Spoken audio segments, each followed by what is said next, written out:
আসসালামু আলাইকুম সুপ্রিয় ভাই ও বোনেরা, আশা করি সবাই ভালো আছেন। আজকে আমি আপনাদেরকে দেখাবো যে আনা গন্ডা করাক্রান্ত তিল পদ্ধতিতে জমির পরিমাণ কিভাবে হিসাব করে বা বের করে। তো এখানে একটি কাজের সুবিধার্থে আমি আপনাদেরকে একটি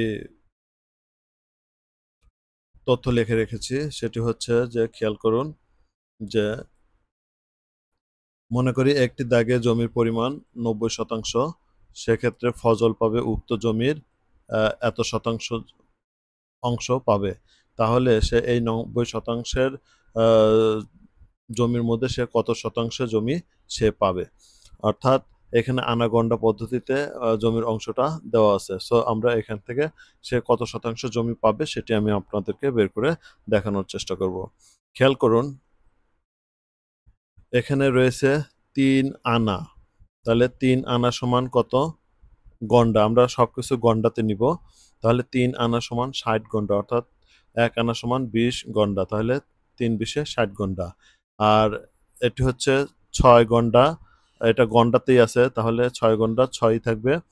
আর ২ করা সমান হচ্ছে ০.৫০ বা ০.৫০ গন্ডা।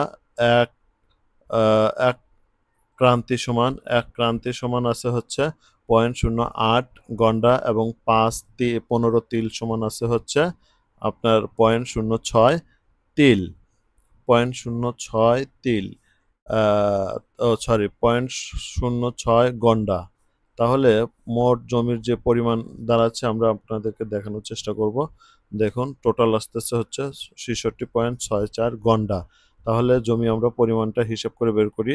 তাহলে জমির পরিমাণ হচ্ছে ৯০, টোটাল জমি গুণন আমরা গন্ডা পেয়েছি হলো ৬৬.৬৪ গন্ডা, ভাগ ৩২০, অর্থাৎ গন্ডার মান হচ্ছে ৩২০।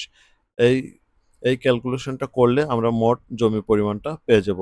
জমির পরিমাণটা দেওয়া রয়েছে ১৮.৭৪২৫%, অর্থাৎ আ ফজল ৯০% জমির এই অংশ যদি জমি পায় তাহলে সে টোটাল জমি দাঁড়াবে তার ১৮.৭৪%। তো এই ছিল আমাদের আজকের ভিডিও। আবার দেখা হবে নতুন কোনো ভিডিও নিয়ে। সে পর্যন্ত ভালো থাকুন, সুস্থ থাকুন। আল্লাহ হাফেজ।